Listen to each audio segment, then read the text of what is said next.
Сәлеметсіздер ме оқушылар? Бүгін біздер қазақ тілі сабағынан фонетика әлеміне саяхат тақырыбын тағы да бір рет тереңірек шолу жасаймыз. Фонетика ғылымы нені зерттейді? Біздер алдында өткен болатынбыз. Фонетика ғылымы дыбыстарды зерттейді. Жалпы қазақ тілінде балалар 42 әріп бар. Сол 42 әріптің 40-ы дыбыс дедік. Дыбыс пен әріптің айырмашылығы: дыбыс ол құлақпен естиміз, ауызбен айтамыз. Ал әріп сол дыбыстардың таңбасы, яғни оны көзбен көреміз және оны жазамыз. Жазу үшін әріп шыққан екен. Неге 42 әріп? Неге 40 дыбыс? Себебі екі әріпіміз балалар құлаққа естілмейді. Олар жуандық белгісі және жіңішкелік белгісі. Бұлар тек қана алдындағы дыбысқа немесе артындағы дыбысқа ықпал етеді. Енді 40 дыбыс балалар айтылуына қарай екіге бөлінеді. Оны біздер бірінші сыныптан бері қарай қайталап келе жатырмыз. 40 дыбыс екіге бөлінеді. Дауысты дыбыстар және дауыссыз дыбыстар. Дауысты дыбыстардың өзі өзара үшке бөлінеді. Жуан дауысты дыбыс, жіңішке дауысты дыбыс және қосарлы дауысты дыбыс. Дауыссыз дыбыстар: қатаң дауыссыз дыбыс, ұяң дауыссыз дыбыс және үнді дауыссыз дыбыс. Бұларды мен қазір жай тек бір рет шолу жасадым. Енді тереңірек әрқайсына тоқтала кетсек. Дауысты дыбыстардың жалпы ерекшелігі дауыссыз дыбыстарға қарағанда: дауысты дыбыстар созылып, дауысталып айтылады. Соның ішінде жуан дауысты дыбыстар, бұлар өзі айтып тұрғандай жуан болып естіледі. Мысалы, а, о, және у дыбыстары. Жіңішке дауысты дыбыстар жіңішке естіледі. Ә, ө,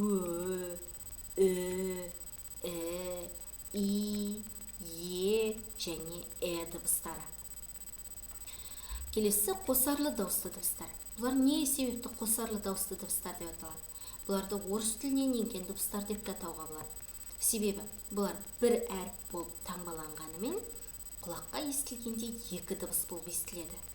Олар я дыбысы, қысқа и мен а дыбыстарының қосындысынан шыққан; ю, қысқа и мен у дыбыстарының қосындысынан шыққан; және йо, қысқа и мен о дыбыстарының қосындысынан шыққан. Енді дауыссыз дыбыстарға тоқтала кетейік. Қатаң дауыссыз дыбыстардың 12-сі бар. Олар к, қ, т, п, ф, с, ч, ш, щ, х, х, ц. Ұяң дауыссыз дыбыстардың 7-і бар. Олар б, в, г, ғ, д, ж және з дыбысы. Үнді дауыссыз дыбыстар да ұяң дауыссыздар сияқты 7-і. Олар р, қысқа и, у, л, м, н және ың дыбыстары. Біз бұлардың барлығына жеке-жеке тоқталып өттік. Енді сіздерге мысал ретінде, түсіндіру ретінде бір сөзді алып, сол сөзге дыбыстық талдау жасайық. Мысалы, мінекей, мен сіздерге биялай сөзін беріп отырмын. Осы сөзге фонетикалық талдау жасаймыз.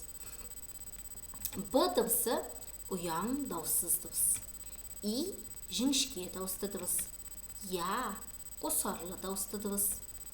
Л үнді дауыссыз дыбыс. А жуан дауысты дыбыс.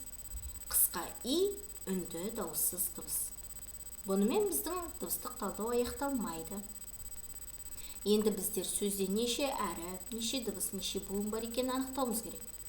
Биялай сөзінде 6 әріп бар. Санайық: б, и, я, л, а және қысқа и. 6 әріп бар, бірақ дыбыс саны онымен тең емес. Себебі бізде я әрпі 2 дыбыс болып естіледі. Сондықтан бізде 7 дыбыс бар.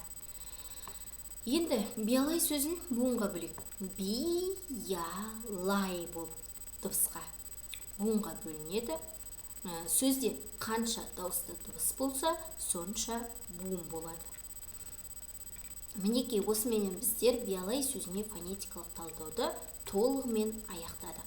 Енді сіздерге өз беттеріңізше орындауға мынандай 3 сөзді беремін.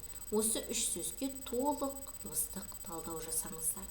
Қария, мұғалім, тоғай. Осыны дәптерлеріңізге ұқыпты әрі таза орындап, суретке түсіріп, окей едоске жүктеңіздер.